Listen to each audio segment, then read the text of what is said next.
बताया कि जो मधुमक्खी का छत्ता होता है, मधुमक्खी कितनी बड़ी होती है? इतनी बड़ी। हमारा शरीर कितना बड़ा है? अमूमन 4 फीट, 5 फीट, 6 फीट। लेकिन हमारी और आपकी औकात नहीं है कि उस मधुमक्खी के छत्ते में जो है उसको छेड़ सके। क्यों? वह दर्शाती है कि अगर एकता में रहोगे तो ताकत रहेगी, अगर एकता से बाहर गए तो बिखर जाओगे। नहीं करती क्या है मैं आपको बता दूं। इस संगठन का पूरा नाम है भीम आर्मी भारत एकता मिशन।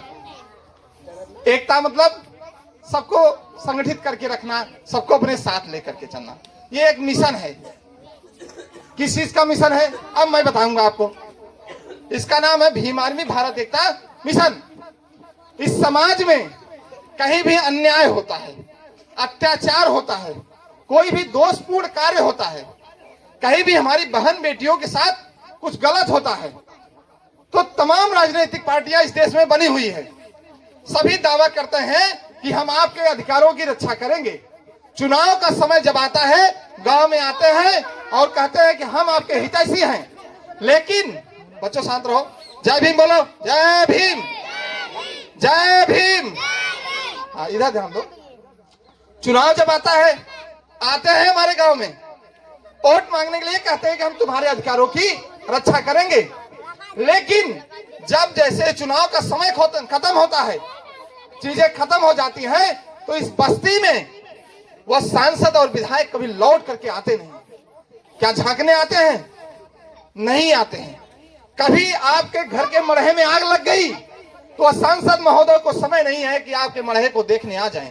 वोट मांगने के लिए उनके पास समय था, लेकिन यहां नहीं आ पाते हैं। जब मेरा बच्चा कहीं घायल हो गया, बीमार हो गया, मर गया, लेकिन उसका हाल चाल लेने वाला वो सांसद और विधायक नहीं आता है। क्या सिर्फ वोट लेने के लिए हम वोट दे दें?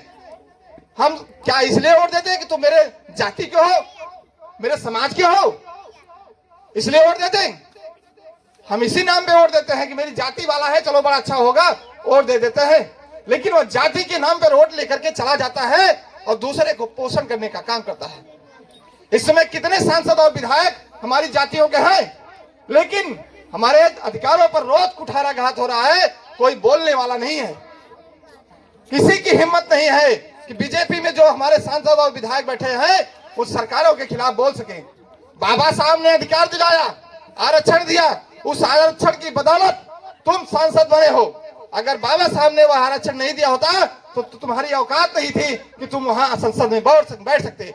लेकिन अगर बाबा साहब की बदौलत तुम सांसद हो तो तुम्हारा ये कर्तव्य और दायित्व है कि बाबा साहब के अधिकारों को जो उन्होंने समाज में दिया, अगर वह कहीं कुठाराघात उस पर हो रहा है तो तुम सीधे खड़े हो जाओ। लेकिन लोग नहीं खड़े हो रहे हैं। क्या कर रहे हैं? बस गाल बजा रहे हैं कि हम तो इस पार्टी से सांसद हैं। और हमारा समाज क्या कर रहा है? बस वोट दे रहा है। कभी इस मड़हे में आग लग गई तो नहीं आएगा। तो इन सब चीजों को हमने देखा, हमारी पार्टी संगठन ने देखा। तो 4 नौजवान सहारनपुर के रहने वाले थे। कौन कौन? इसमें चंद्रशेखर आजाद जी का नाम कितने लोग जानते हैं? जरा हाथ उठाए। चंद्रशेखर आजाद कहीं जानते हैं? नाम हम सुने हैं। चलिए, बड़ी अच्छी बात है। तो चंद्रशेखर आजाद, विनय रतन सिंह, कमल सिंह वालिया और मंजीत सिंह नौटियाल, ये 4 भाई एक विद्यालय में पढ़ते थे सहारनपुर में। जैसे कि मैंने आपको ये घटना बताई यहाँ मछली सार वाली, ऐसे ही घटना वहां भी घटती थी उस विद्यालय में भी। वहां भी जाति मानसिकता से लोग ग्रसित होकर के लोगों को प्रताड़ित करते थे। तो इन लोगों ने एक संगठन बनाया। संगठन के माध्यम से लोगों ने कहा कि जो भी हक अधिकार हमारे लोगों को नहीं मिल रहे हैं, या इस विद्यालय में जो ऊंच नीच की खाई पनपी जा रही है, लोग बढ़ा रहे हैं, उसको हमें खत्म करना है। तो वहां से भीम आर्मी का गठन हुआ। भीम आर्मी वहां से शुरू होती है, उसके बाद पूरे देश में फैलती है। और किस लिए फैलती है? बस इसी कार्य की वजह से कि कहीं भी शोषण, अन्याय, दमन होता है तो भीम आर्मी वहां पहुंचने का काम करती है और उस शोषण और दमन को खत्म करने का काम करती है। अभी हालिया में आपको कुछ घटनाएं बता देता हूं कि हम लोग करते क्या है, हमारा काम क्या है। अभी मैं आपको एक घटना बता दूं। यहाँ बदलापुर की 1 साल पुरानी घटना है। बदलापुर में अपने समाज की महिलाएं हैं वहां। महिलाएं और पुरुष वहां है। वहां हुआ ये कि भाई कोई विवाद था, छोटा मोटा विवाद था आपस में, पुलिस जाती है और वहां गाली गलौज देने का काम करती है। लेकिन कुछ ऐसे लोग वहां थे जो भीम आर्मी में जुड़े हुए थे, उन्होंने इस तरीके की मीटिंग को जो आयोजन हुआ था उसमें शरीक हुए थे, उसका कैडर लिया था। तो वह जानते थे कि भाई कोई चीज जो है आत्मसम्मान से बढ़कर के नहीं है। रुपया पैसा सब कमा लीजिए, आप डॉक्टर मास्टर इंजीनियर सब हो जाइए, लेकिन कोई एक व्यक्ति आपको गाली दे दे तो आपको 3 दिन नींद नहीं आती। क्यों नहीं आती है? यही है आत्मसम्मान। आत्मसम्मान से बढ़कर के कोई चीज नहीं है। तो उस गांव में भी वही हुआ। वहां के जो पुरुष थे, महिलाएं थे, उनको भद्दी भद्दी गालियां दी गई प्रशासन के द्वारा। तो लेकिन 2-4 जो बच्चे वहां थे भीम आर्मी के, उन्होंने इसका विरोध किया। तो विरोध किया तो प्रशासन को रास नहीं आया। प्रशासन को यह लगता है कि हम यहाँ के मालिक हैं। आजकल की जो प्रशासन है ना, अंग्रेजों के समय के प्रशासन से भी बुरी बदतर स्थिति है। भाई अंग्रेज मारते थे तो लगता था कि बेगाने मार रहे हैं, विदेशी है मार रहे हैं, लेकिन ये तो कहते हैं कि हम आपके हैं और हैं भी हमारे देश के हैं, हमारे भाई हैं, हमारे बंधु हैं, इस जिले के हैं, उस जिले के हैं, आए हमारे थाने में। लेकिन जब वर्दी चढ़ जाती है तो उनको लगता है कि ये सब हमारे गुलाम हैं, जैसे चाहे वैसे सुलूक करे। हमारी बस्तियों में आते हैं तो सीधे से नाम लेकर के नहीं पुकारते हैं, कारे फलनवा यही नहीं कहते हैं। और उसके बाद क्या करते हैं, बढ़िया बढ़िया शब्दों से हमको नवाजते हैं, अच्छी अच्छी गालियों से हमको नवाजते हैं। थाने पर हम जाते हैं, हमको दूर बैठाते हैं, कुर्सी नहीं देता कोई हमको। क्यों भाई? पुलिस जनता की सेवक है या जनता पुलिस की सेवक है? आप हमारी सेवा के लिए बने हुए हो। आप हमारे बाबा साहब के बनाए हुए संविधान की बदौलत कुर्सी पर बैठे हो। अगर उन्होंने ये संविधान नहीं बनाया होता तो तुम्हारे जो कंधों पर सितारे चमक रहे हैं वो नहीं चमक रहे होते, लेकिन तुम भूल गए हो और हमारे लोगों के साथ इस तरीके के बर्ताव कर रहे हो। ये पुलिस प्रशासन हमारे साथ कर रही है। क्या यह सही है? क्या यह तरीका सही है? लोगों का जो बर्ताव कर रहे हैं नहीं सही है, बिल्कुल भी नहीं सही है। और हम लोग क्या करते हैं, अपना आत्मसम्मान बेच करके सारा काम करते हैं। मैं यही बात कहूंगा कि आत्मसम्मान से बढ़कर के कोई चीज इस दुनिया में नहीं है। कितना रुपया कमा लीजिए, कितना पैसा कमा लीजिए, लेकिन अगर मेरे सामने मेरी बहन को कोई 2 थप्पड़ मारे और उसके साथ गलत करे, अगर मैं उसकी रक्षा के लिए खड़ा न हो सकूं तो मुझसे बड़ा बेकार आदमी कोई इस दुनिया में नहीं है। मेरे सामने अगर मेरी माँ को कोई मारे, उसको अपशब्द कहे, उसको गालियां दे, और मैं कहूं कि नहीं मैं कानून के भरोसे बैठा रहूं, तो भाई मुझसे कार बड़ा कोई होगा ही नहीं। अगर जो सपूत होगा वह तुरंत अपनी माँ की रक्षा के लिए खड़ा हो जाएगा। और यही काम भीम आर्मी करती है।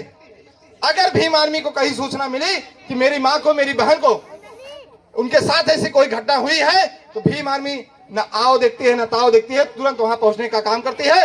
और जो ऐसी मानसिकता के लोग हैं उनकी मानसिकता को ठंडा करने का काम करती है। ये काम करती है भीम आर्मी, इसीलिए भीम आर्मी जानी जाती है। गांव गांव में हम लोग कैडर लगाते हैं, महापुरुषों की बातें बताते हैं कि हमारे समाज के महापुरुषों ने हमारे लिए क्या किया है, क्या उनका मिशन रहा है, क्या मोमेंट रहा है। देखिए आज तो समय बहुत हो गया है, विलंब हो गया है, मैंने महापुरुष की एक भी बात बताई ही नहीं। जय भीम, जय भीम, जय भीम। तो महापुरुषों की बात तो हो ही नहीं पाई, समय कम था। लेकिन बताया मैंने कि बदलापुर में जो घटना हुई उसके बाद भाई वहां लोगों ने भिड़ने का काम किया, लोग भिड़ गए, पुलिस और गाड़ी आ गई, फोर्स आ गई, तमाम चीजें आ गई। वहां की महिलाओं को इतना मारा गया और ऐसे जगह मारा गया कि जहां आप दिखा नहीं सकते। मारने के बाद उनका चालान कर दिया गया और बंद कर दिया गया जौनपुर जेल में। जब उन लोगों की जमानत हुई, हम लोगों को सूचना मिली, हम लोग गए मौके पे, तो परिवार को लिवा करके हम लोग गए डीएम कार्यालय पे। डीएम कार्यालय पर हम लोगों ने धरना दिया और तपती धूप में धरना दिया, लेकिन डीएम साहब को समय नहीं था कि कार्यालय से बाहर आ सके। ये हमारे और आपके समाज की हकीकत है। हम आप कितना गाल बजा लें उससे कोई मतलब नहीं है, लेकिन हमारे आपके समाज की हकीकत यह है कि हम डीएम के दरवाजे पर बैठ करके धरना दे रहे हैं, लेकिन डीएम बाहर नहीं निकल रहा है। उसको लगता है कि ये कीड़े मकोड़े हैं भाई, इनकी क्या औकात है। अभी इनको हम डांट देंगे तो भाग जाएंगे। ये हमारे साथ होता है। इसीलिए इन सब चीजों को खत्म करने के लिए एक संगठन की आवश्यकता होती है। जैसा कि हमें अभी हमारे उपाध्यक्ष जी ने बताया कि जो मधुमक्खी का छत्ता होता है, मधुमक्खी कितनी बड़ी होती है, इतनी बड़ी। हमारा शरीर कितना बड़ा है, अमूमन 4 फीट 5 फीट 6 फीट।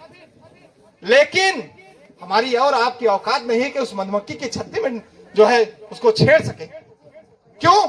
वह दर्शाती है कि अगर एकता में रहोगे तो ताकत रहेगी, अगर एकता से बाहर गए तो बिखर जाओगे। यही होता है संगठन, और यही संगठन की ताकत होती है। अगर हम अकेले थाने पे जाएं, हमको दरोगा भगा देगा, लेकिन हमारे साथ 50 लोग जाएं तो दरोगा जो है कुर्सी देगा, सर सर करके बात करेगा। वही दरोगा जो हमको गाली देता है। इसलिए संगठन का निर्माण किया जाता है। कभी ठेले पे जाइए तो देखिए अंगूर 2 तरीके के रखे होते हैं, एक गुच्छे में होता है, एक छूटा हुआ, अलग अलग रखा हुआ। तो रेट पूछिएगा तो बताता है गुच्छे वाले का कि 60 रुपए किलो, और जो फुटकर वाला रखा हुआ है, टूटा हुआ है, उसका रेट कितना होता है? 30 रुपए। क्यों होता है, कभी आप लोग सोचे हैं? कारण उसका क्या है? वो दिखाता है कि अगर गुच्छे में रहोगे, एकता में रहोगे, संगठन में रहोगे तो तुम्हारी कीमत है, तुम्हारी वैल्यू है। अगर बिखर करके रह गए तो तुम्हारी कोई कीमत नहीं है। ये संगठन की ताकत है। हमारा समाज क्या करता है जानते हैं? एडजस्ट करता है, चीजों को एडजस्ट करता है कि चलो अभी पड़ोसी का बच्चा मारा गया, मेरा थोड़ी ना मारा गया है, जब मेरे पे आएगी तो देखा जाएगा। तो एक बात बताऊं, एक जंगल में आग लगी, जंगल में आग लगी तो शेर चीता बाघ सब भागने लगे। काहे? कि भाई जंगल जल रहा है, भागो, अपनी जान बचानी है। लेकिन वहां एक छोटी चिड़िया क्या कर रही थी कि अपनी चोंच से पानी ला करके उस जंगल को बुझा रही थी। तो हाथी ने देखा, उससे कहा कि तुम बेवकूफ हो, क्या तुम्हारी चोंच के पानी से ये आग बुझ जाएगी? तो उस चिड़िया ने जो जवाब दिया, उस जवाब को हमको आपको सुनना चाहिए। उसने कहा कि फल खाए इस वृक्ष के और गंदे कीन्हे पात, और धर्म हमारा यही कहता कि जले इसी के साथ। मैं आजीवन इस वृक्ष में रही, इसका फल मैंने खाया, आज यह जल रहा है तो मेरा यह फर्ज नहीं है कि मैं इसको छोड़ करके चली जाऊं। और वही हमारा समाज कर रहा है। हमारे समाज के लोग क्या करते हैं कि भाई वोट लेकर के चले गए, लेकिन समाज में कोई अनहोनी घटना हुई, कोई दुर्घटना हुई तो समाज की तरफ मुंह उठा करके देखने का काम नहीं करते हैं। तो वह काम अब कौन कर रहा है? भीम आर्मी करती है। आप अगर हमको कहीं भी सूचना मिलती है, आप चाहे 12 बजे, चाहे 1 बजे, चाहे 2 बजे हमको फोन करिए। अगर हमको सूचना मिलेगी तो हम जरूर उपस्थित होते हैं। इसलिए नहीं होते कि आप मेरे रिश्तेदार हैं। रिश्तेदारों को आप फोन लगा के देख लीजिएगा 1 बजे 2 बजे रात, तो कहेंगे कि मेरी गाड़ी का चाबी खो गया है, गाड़ी में तेल नहीं है, आज गाड़ी फलाने मांग के लिए चला गए। लेकिन ये जो यहाँ बैठे